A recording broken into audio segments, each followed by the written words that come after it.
تو اللہ کو راضی کرنے کے لیے کیا کرنا ہے؟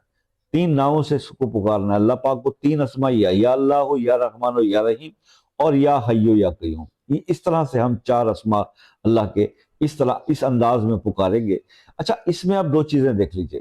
ہم تو تھے ویلے بندے، تو ہم تو وہی ٹھہر جاتے مسجد میں، اور اللہ کی خانہ کعبہ کی طرف رخ کر کے کھڑے ہو کر، ہم نے استادوں نے کہا تھا کھڑے ہو کے پڑھیں، تو کھڑے ہی رہتے تھے۔ اس میں جوانی تھی، کھڑے بھی رہ جاتے تھے 2 ڈھائی گھنٹے 3 گھنٹے۔